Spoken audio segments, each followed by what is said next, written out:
Well, howdy everybody, welcome back to the Willie St. Willie channel once again. And as you might have noticed, the wall and background's totally different because I just moved into my new place. I'm still getting some of the kinks worked out, you know, I gotta decorate and stuff. But I won't dilly-dally any longer. You clicked on the title of this video, so you want some rootin', tootin', shootin', good horror AU fun. Today I reached my grubby little mitts into the dark, nethery abyss of TikTok once again and found a horror AU of one of my favorite video game series of all time.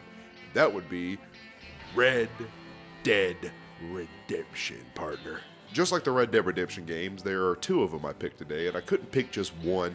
The first one I'm going to do an actual kind of reading for and go over a little bit, and the second one is more of just me talking about it. The premise of them is so simple, and for all of us familiar with horror AUs, one of the most common ones are infection AUs, and well, Red Dead Redemption kind of already has its own with Undead Nightmare, and I'll touch upon more of that later. You can't eat me! I'm Herbert! The first one today is brought to us by Lucid Dreamer, so be sure to go and support them and show them some love and tell them Willie sent you on TikTok. But the premise is just so simple and it meshes really well, I think, with the horror elements that already exist within Rockstargames and Red Dead Redemption itself. And for everyone watching this, I'm assuming you're at least somewhat familiar with Red Dead Redemption. If you've never played any of the games, what are you doing with your life? Go play them right now. They're amazing games. And plus, you'll have more fun out of this if you're actually familiar with the characters and like the setting and all that. But guys, before we get into it, comment below and tell me what your favorite Red Dead Redemption character is. You might have a normie answer like John or Arthur, which are both great characters, but me personally, I like Dutch a lot. I like the devolution of his character, the megalomaniac gang leader turned into basically a recluse, outcast hobo in the woods by the time the first game events roll around. So, get this. Allow me to set the mood for you. We follow the perspective of our favorite outlaw, John Marston, as he recounts a horrific tale from his younger days, a traumatic event that he himself can't fully explain. You eat babies! You see, ladies and gentlemen, cowboys and cowpokes, John Marston encountered a skinwalker. Well, what did you see that day, Mr. Marston? I don't know.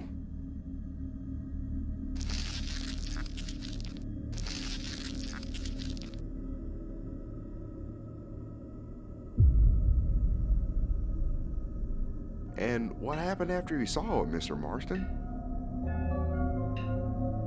It just stared.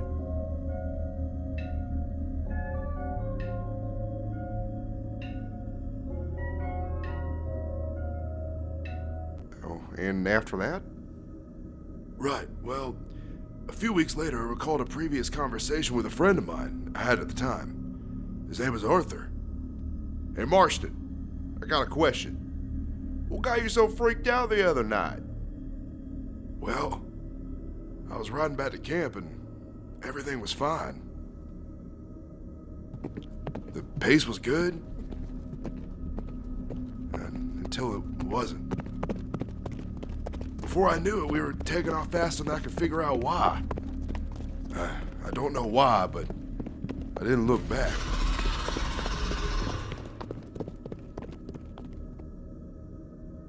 A while before I kept seeing the thing, I recalled I visited a strange town. I took a nap under a tree there for a bit of rest, and I had strange dreams about people. When I woke up, I felt unsettled. Maybe there was something weird about the town. So it's pretty clear that John, after encountering this skinwalker, this creature that can shapeshift into a horse, before it chased him down in the woods that night as a youngin', he remembers visiting a town that had a lot of off-putting people in it. And here's what I can piece together. John basically encountered a town of shapeshifters, or skinwalkers, and, you know, an undisclosed amount of time after that, he encountered another one of those creatures in the woods that had taken the shape of a horse. And before John could really fully process what was going on, he decided to run away on horseback, and as the creature chased him and he later tells Arthur about it when he gets back to camp. I'm just imagine John is dead-eyeing the Skinwalker, like, like he has a duel with a Skinwalker, like in Red Dead Redemption DLC or something. I was imagining like John telling Arthur about how his horse helped him survive and got him away from the creature. And he's like, Arthur starts doing the rap where, I love my horsey and my horsey loves me. But for real though, guys, I love like the simple premise of this, because Red Dead Redemption already has a lot of weird cryptids and oddities and things you can just naturally discover within the game. So is it really that out of the realm of possibility that the game would have like a Skinwalker, like a Navajo legend Skinwalker that just appears in the game and chases you, or maybe is right off the map where you can't really interact with it, but it just watches you? Very unsettling stuff, because this sounds like it could be like a creepypasta, like back in the day, where it's like, oh, it's like the hidden Skinwalker Easter egg in Red Dead Redemption. Like, you know how those old Rockstar games used to have a lot of myths surrounding them? Like, you'd see a ghost in the girls' dormitory attic and bully, or like things like that, you know? One time I went out to the river and caught fish. And I saw Dutch. And that's when I thought it was all in my head. And well, I got a closer look. I noticed him staring at me first. Then the chewing. And I began to run. Because that wasn't Dutch. I barely made it past the rocks before that thing was already chasing me across the river. I lost it cutting through a field. There were no places to hide. No good places, anyway.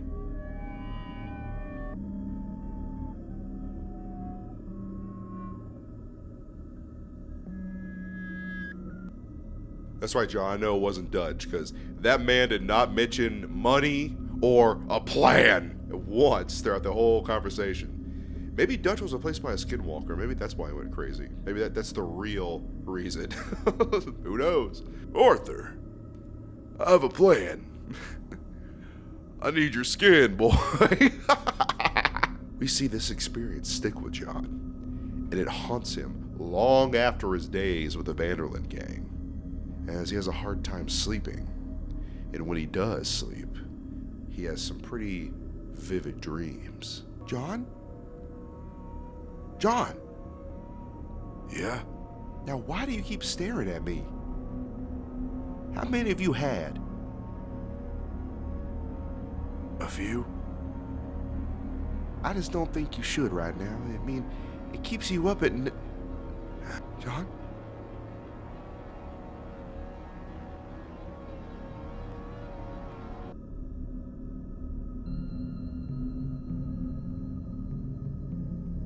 John?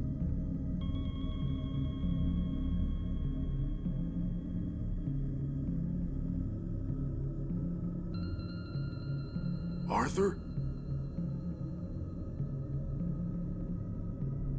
You need to wake up, boy. Wake up. Abigail? Abigail? John, what is it? I love you. I love you too. Good night. Yeah. Good night.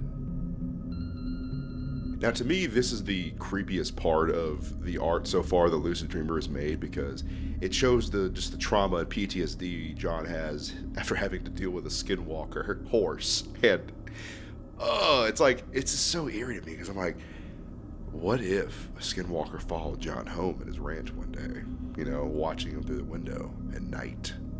A really weird, off-looking horse. I mean, horse is already pretty intimidating as it is, but imagine like a Skinwalker horse where it's like twisted and deformed and has mangy hair, just doesn't look right. Oh, God. All right, there's one or two more posts left for Lucid Dreamer, and this one has Jack in it. Paul, the horses wouldn't go into the stable.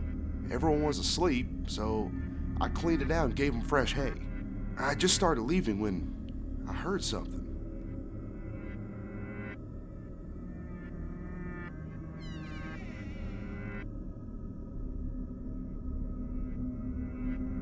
I ran back to the house and not turning back once.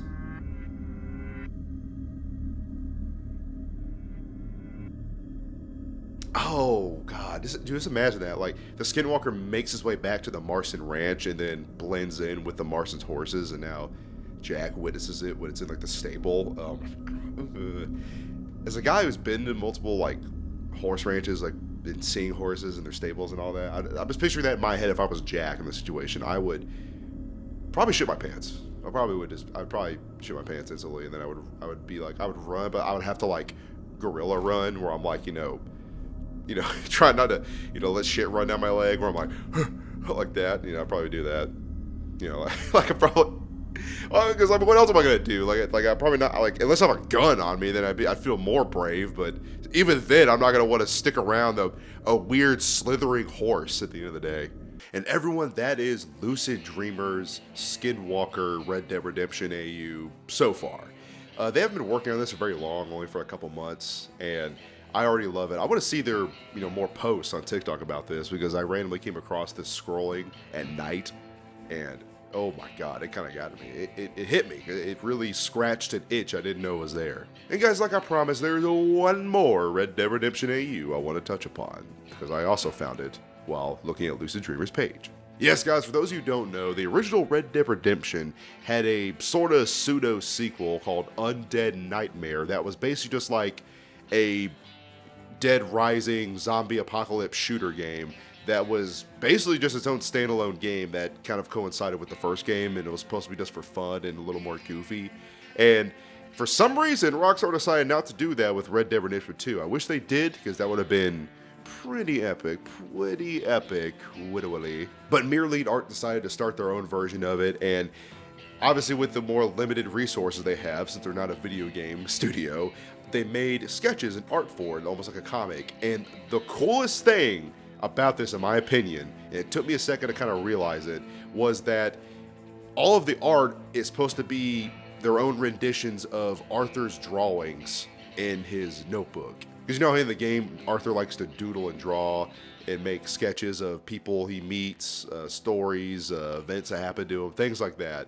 And basically, they're doing that from the perspective of Arthur writing his journal, but it's like telling the story of Undead Nightmare 2, basically. And it's really sick. Like, I really hope you guys go check that out and read it, because I think they only have 2 chapters out so far. And just the premise alone, I think, is worth a read. Basically, the premise of the story starts off in Chapter 1 of Red Dead Redemption 2, where the gang is hiding out in the mountain after the Blackwater Massacre. And except in this version, it's like a zombie apocalypse basically starts happening while the gang is on the mountain. And they notice it subtly at first, like with animals, like a rabbit that is turned. And again, just the art style of basically Arthur's journal really gets me. Daddy likes, it tickles me. I just really like it. I don't know why. So that made me laugh as I saw a comment in one of the posts that says, Micah is going to be the one who gets bitten and not tell anyone, isn't he? I don't know why. That made me die laughing. I don't know why. There you have it, everybody. That is the Red Dead Redemption horror AUs that I wanted to showcase today. I hope you go and support Mirrorlead Art and Lucid Dreamer, as I think it's a very creative thing to undertake. As always, horror AUs, they take a sense of creativity, It takes the little bit of endeavor to really commit to making something like this. So I always try to hype people up who make it, because sometimes it's not an easy thing. It takes a lot of commitment and effort. Kind of like making YouTube videos in a way, so I can relate. But as always, guys, thank you for watching and sticking with me to the end. Your support always means the world. And just in case I don't see you, stay safe and have a good one. Goodbye. Well, I guess YouTube is going to recommend you a couple videos that you might like. So maybe they're right. You might like the videos they recommend. Maybe. Or maybe you want to subscribe and like and all that. Or maybe you want to go buy a really cool shirt from Cult of Cult and use my link so I get a little bit of money from it. I don't know. You do you, boo. You do you, man. It's in the description, by the way. The Cult of Cult thing. So, also, I didn't showcase my shirt. It's the Iron Spider. Got this on Depop. Pretty sick. I like it. Okay, bye.